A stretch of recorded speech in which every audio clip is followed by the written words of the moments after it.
let's just state the obvious, as you mentioned, some of these names. Banks are so fucked. So fucked. I mean, Oh, people go, I'm going to short Tesla. my I go, God. why don't you short the banks? Like, I mean, you may take a 20% risk, but they're going to That's so zero. stupid. Those dummies have lost so much money. How many times do you have to get your face ripped off to realize you're just an idiot? Go short a bank. If we learned anything from 2008, it's that big banks are too big to fail. So who in their right mind would go short a bank? And what is going to replace them? If you didn't know, ARK Invest are thematic investors. They create funds themed around the technology platforms they think will change the world in big ways, and obviously make a lot of money in the process as they replace whatever came before them. Big Ideas is a publication that ARK Invest releases every year to talk about the groups of technologies they think are going to change the world soon, like starting now soon. One important note I mention every time is that these big ideas are not independent. The technologies that power these platforms are overlapping more and more, and artificial intelligence plays a serious role in almost all of them. Deep learning, an important area inside artificial intelligence, is represented in almost every fund. Here's how I think their 6 actively managed funds, ARK-K, ARK-G, ARK-W, ARK-Q, ARK-F, and the soon-to-be-released ARK-X map onto these big ideas. You can find a lot more information on each of their funds, including the upcoming ARK-X, in the description below. At the center of ARK-F, ARK Invest's fund themed around financial technology, and ARK-W, their fund themed around next-generation internet applications, is a big idea called digital wallets. That's our focus here because that is what's disrupting traditional banks. Right before Big Ideas 2021 was released to the public, Cathie Wood gave a short presentation during an ETF Trends webinar hosted by Tom Lydon. The full presentation is a whopping 112 slides long, but Cathie had only about 20 for this talk and wasn't in control of the slides being shown. Since I'm sure you'd rather hear Cathie Wood talk instead of me, what I did was gather all the Big Ideas slides from the past 5 years, read them all, and picked the best slides on digital wallets based on what Cathie Wood thought was important enough to share during her limited time talking to these fund managers. After Cathie shares the highlights, I'll dive deeper into the key points of digital wallets, the big idea disrupting big banks. Digital wallets, these are the new bank branches in our pockets or in our handbags. And we believe they're going to scale. They're in the process of scaling now. Here in the United States, it's Cash App and Venmo primarily. Of course, we've seen WeChat Pay, and Alipay scale in China. So we were a little more developed and had good financial rails, which China did not. So they led the charge into this space. Again, the coronavirus has turbocharged it. The reason this is happening is not just because we're dealing with contactless payment. So, we don't have to worry about the virus with digital wallets, whereas we do with credit cards and debit cards. I think they actually are more virulent in terms of spreading the virus than cash itself. So digital wallets have gotten a booster here, and their cost of customer acquisition is a fraction of that of traditional banks. $20 versus anywhere from $150 to $1,500. And the reason banks were willing to pay so much is their customers were so loyal. Well, we think that's about to change and that banks are in trouble. And we think that the valuation of these digital wallets is going to scale enormously during the next 5 to 10 years. So today, you can see here on this chart, Venmo and Cash App are valued in the marketplace at roughly between $250 and $700 per user. And we see that we believe if they capture the share of banking business, brokerage business, insurance, we see that they could scale to nearly $20,000 per customer. Now, what we've included in this big ideas that we did not last year was 10,000 of that, roughly, will come from e-commerce. If you study WeChat Pay, you'll see that half of the time spent on WeChat Pay is in payments and then half in e-commerce. Again, another big opportunity that we really hadn't taken into enough account last year when we did Big Ideas. Let's break Cathie Wood's presentation down into 3 parts. First, let's compare the benefits of a digital wallet compared to a traditional bank. Second, let's see how many people a digital wallet can serve versus a bank. And third, the amount of services a digital wallet can provide each person versus a bank. Let's start with the benefits. Physical banks do have real benefits. You can walk into a bank and talk to someone for basically any type of normal finance-related need. Credit cards, checking and savings accounts, loans for big purchases, help with financial planning, and so on. Brick-and-mortar banks are the financial hubs of the communities they serve. That's why banks often have the biggest, most opulent buildings in the best parts of town. No, seriously, these buildings are gorgeous. I wonder how much they cost. Anywho, big banks used to be great places to store your wealth. Depending on your age, you may not know that high-yield savings accounts actually used to be high yield. In the late 80s and early 90s, annual returns on savings accounts were north of 8%. 8%. In my opinion, a lot of the ideas we hear from our parents about saving money come from the fact that they enjoyed real high-yield savings accounts. Today, high-yield savings accounts have yields of about 0.5% to 1% per year. Instead, banks offer upfront limited-time promotions. These tend to be things like extra points on your first few $1,000s worth of purchases with a credit card, reducing or waiving fees for your first 90 days, or lowering an interest rate for the first year. This is how banks make a lot of their money: interest rates on loans and lines of credit, as well as fees. Annual credit card costs, ATM fees, overdraft fees, account closure fees, and my personal favorite, non-sufficient funds fees. That's the one where you get charged money for, not having enough money. I'll explain why banks need to charge these fees in a couple of minutes. For now, one good question you can ask yourself about your bank benefits is, are these real benefits or are they actually temporary reductions in drawbacks? My answer to that question for myself was pretty eye-opening. If you want to withdraw cash to split a bill or leave a tip or pay a buddy back after you lost his physical copy of Super Troopers, sorry dude, you need to go to a physical location, touch a physical ATM machine, put physical money into your physical wallet, and then physically go hand it to your physical friend. That's what physical bank infrastructure is really designed around: convenient access to physical cash. I'm sorry, are you saying meow? Physical. Digital wallets take all of these ideas and digitize them from the ground up. You don't need to pay your buddy back in cash for his copy of Super Troopers, you can Venmo it to him, or Cash App, or Google Pay, or Apple Pay, or WeChat Pay, or Alipay.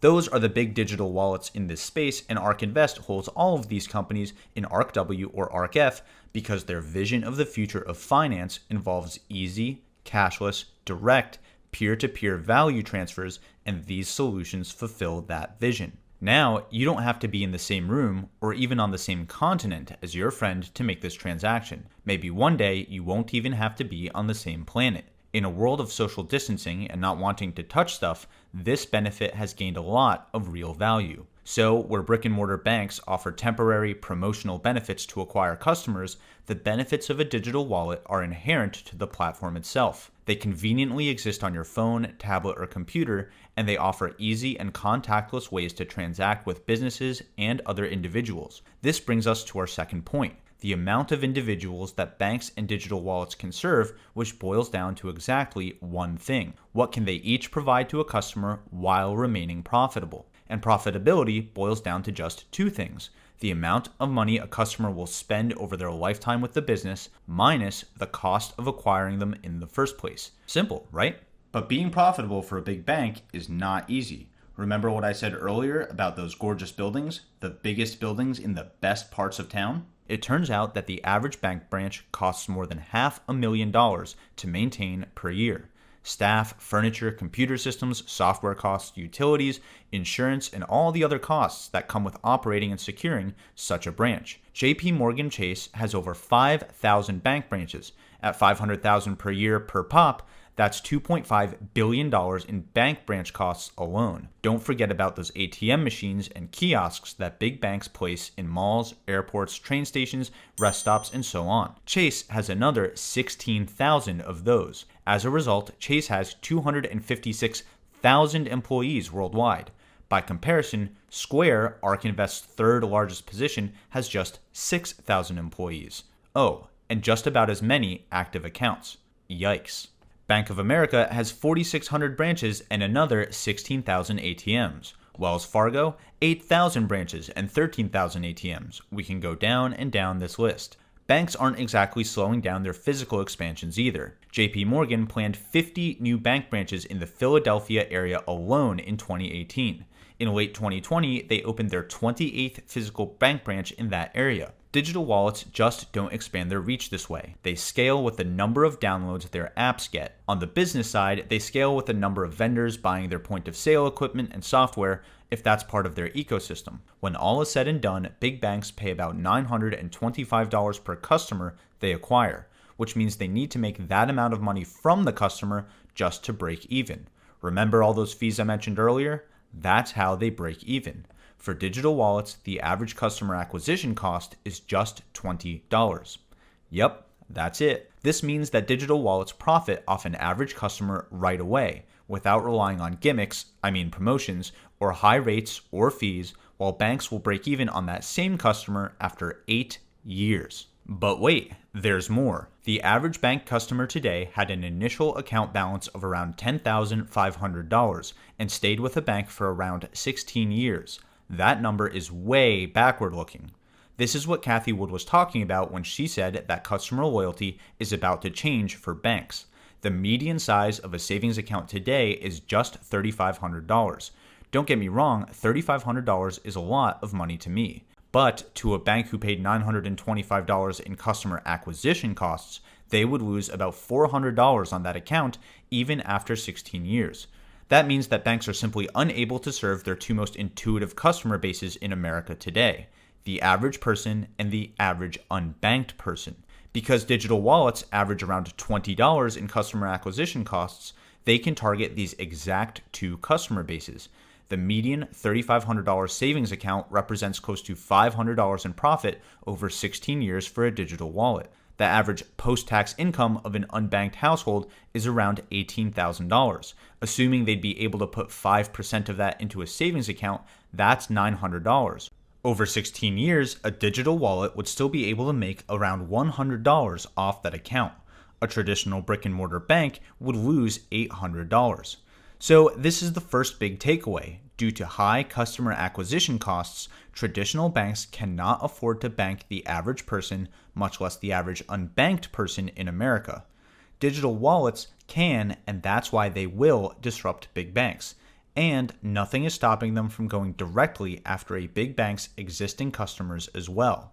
Actually, nothing is really stopping digital wallets from providing all sorts of services that banks can't easily provide.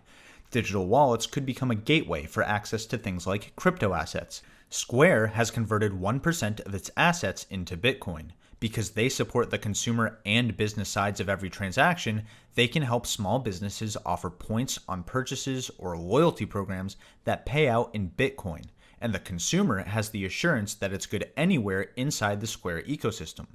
Doing something like this would instantly reduce the friction of transacting in Bitcoin, while offering a new way to transact within Square that normal banks just can't compete with. Remember, the more money a customer moves through your platform, the more money you make from that customer. In addition to cryptocurrencies, Cathie Wood mentioned e-commerce, an opportunity that would double the projected customer lifetime value of a digital wallet customer. So what if Square dedicated some screen space to companies it partnered with for travel, shopping, gaming, or business? Then what if it used artificial intelligence to customize your screen to show you the things that you use the most, but also recommend a few other services from its partners based on the things that people like you use the most as well? Here's a big ideas chart that shows WeChat Pay doing exactly this in 2019. This means you can think of a digital wallet not just as a bank in your pocket, but also like a Netflix of finance. Instead of customizing your movie categories and recommending things to watch based on your viewing habits, it's customizing your financial menu and recommending stores, services, loans, and other promotions based on your spending habits. I'm not saying this disruption will happen overnight, and I'm not saying big banks cannot adapt. Just like legacy automakers can adapt, legacy utility companies can adapt, and so on. What I am saying is that they must adapt, or else they will get taken down by these artificial intelligence driven banks in our pockets. And the final nail in the coffin will be this. Because Square is able to monitor every transaction every minute of the day of these businesses, it has so many more data points than a traditional lender. When Square says to a merchant, you know, it looks like you might need a working capital loan, or you might want to invest in some equipment. So it's starting to help small businesses build their businesses because it has all of this data and is able to understand the kinds of risks it's dealing with. But look at the difference between Square and traditional lender. It has 300,000 data points to make decisions on, whereas a traditional lender has 800. It's able to make these decisions in 7 minutes, maybe not 2 seconds, like Amin said for Alipay, but 7 minutes compared to 60 to 90 days for a traditional lender in the world of small business is a world of difference. And you can see the difference between the kinds of data they're dealing with. Continuous real-time data for Square and discontinuous and discrete for the traditional lender. So there's no competition here. There's just no competition. That was a clip of Cathie Wood speaking at Singularity University's XFin South Africa Summit back in 2019. Now imagine being able to leverage all of the data they will get, not just from their own direct data sources, but adding the data they'll get from crypto assets, the e-commerce side, partner programs, and every other thing a software-based digital wallet can integrate with. The number of data points they'll have to help recognize, personalize, and finalize loans and services for individuals and businesses will go way up. And just like we're seeing with Tesla's huge data advantage when it comes to unlocking full self-driving, this huge data advantage for digital wallets means their customers are getting fairer, more tailored, and more dynamic rates in near real time, making them better banks than big banks today. In my opinion, Cathie Wood is right. There's just no competition. And that's why digital wallets are such a big idea. This is why the disruption, the Goldmans and the JP Morgans, they may just start accelerating to the downside. It's not one thing, it's just it's over. Like the brain drain is all that's left. Or the businesses that no one really cares about anymore. So by the way, I mean, let's just state the obvious, as you mentioned, some of these names. Banks are so I mean, people go, I'm going to short Tesla. I go, why don't you short the banks? Like, I mean, you may take a 20% risk, but they're going to zero. Stupid. Those dummies have lost so much money. How many times do you have to get your face ripped off to realize you're just an idiot? Go short a